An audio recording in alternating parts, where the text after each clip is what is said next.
Assalamualaikum warahmatullahi wabarakatuh. Perkenalkan, nama saya Restu Abi dari kelas 11 MIPA 1. Di sini saya akan mempersembahkan monolog yang berjudul Kayun Buyut. Keletihan di seluruh tubuh membuatku ingin cepat-cepat sampai di rumah. Membayangkan betapa empuknya kasur yang ada di rumahku. Langkah semakin percepat. Sampai di rumah, aku mengetuk pintu dengan sangat kencang.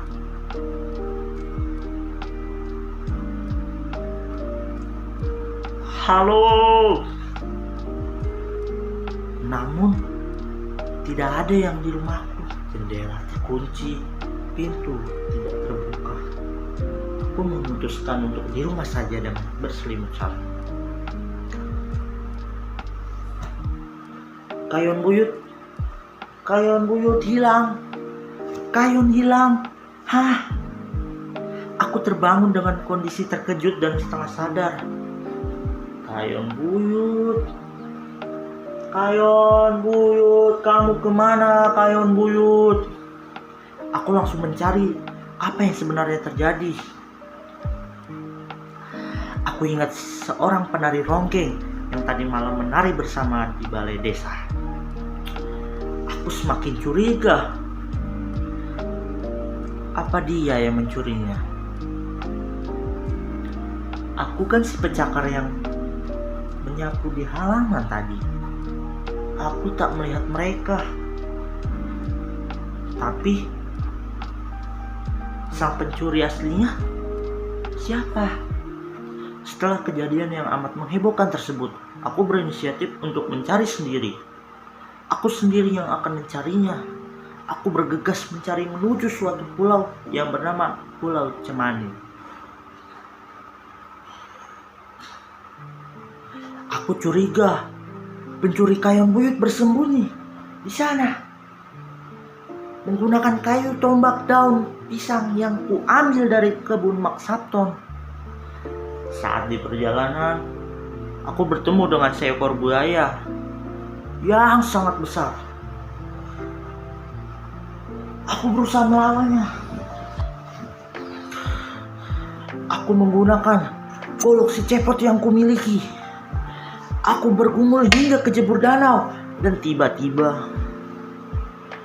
buaya tersebut menghilang dan berubah wujud menjadi Kang Samadin.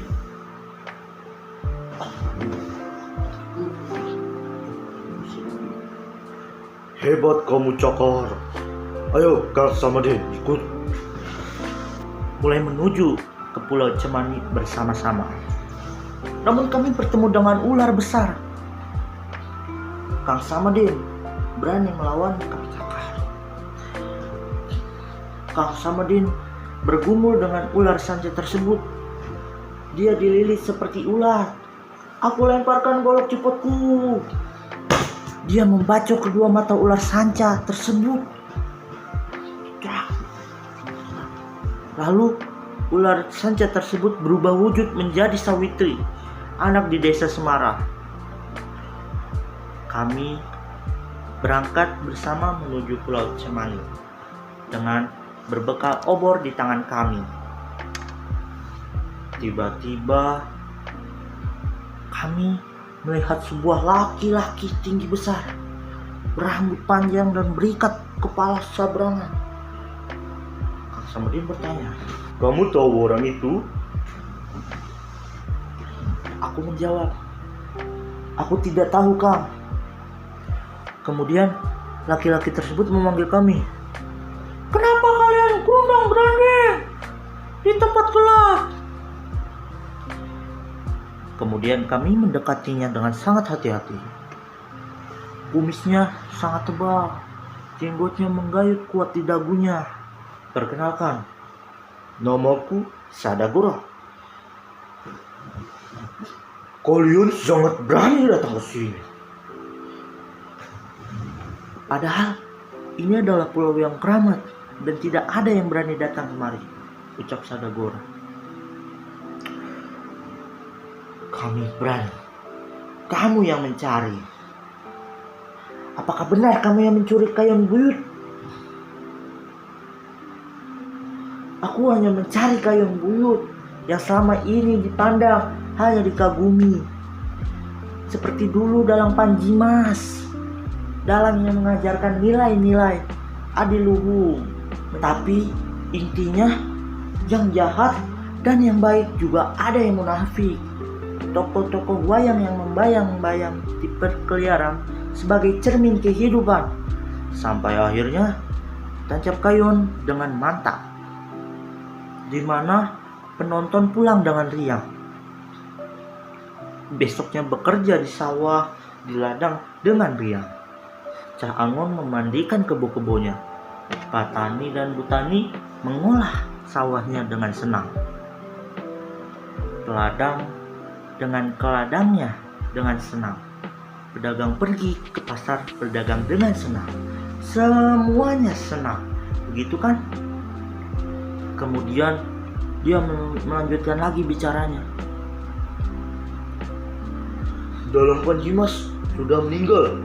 Wayangnya dijual, lalu uangnya dibagi-bagi. Barangnya sudah dijual ke tengkulak, dan itu pun sudah berpindah-pindah. Lalu Mbok Tambi membuatkan cungkup cukup manik di dalam komplek Buyut Semarang. Sejak itulah kayon itu disebut Kayon Buyut. Kami melongo, tak dapat bicara apa-apa. Sadagora tahu betul sejarah perjalanan Kayon Buyut. Jadi kalau aku curi Kayon Buyut, orang desa Semarang Sadar, arti kayon. ya, apa yang terjadi dengan Kayon? Kalian amati baik-baik. Ini artinya bukan untuk menakut-takuti, tapi untuk menunjukkan bahwa Gapura harus dijaga pintu menuju surga dengan kekuatan pedang dan tameng, artinya tekad yang kuat. Sekuat tameng dan setajam pedang, pepohonan yang menuju ke atas rindang dan bercabang-cabang, artinya sejarah kehidupan yang bercabang-cabang. Pepohonan bertumpuk karena sejarah juga bertumpuk, sambung menyambung menjadi satu. Kalau dipandang supaya kelihatan pisah, bisa berbeda dengan gambar lainnya. Gambar pepohonan di bawah bersambung dengan gakolam berair jernih dan ikan berenang senang dan bahagia.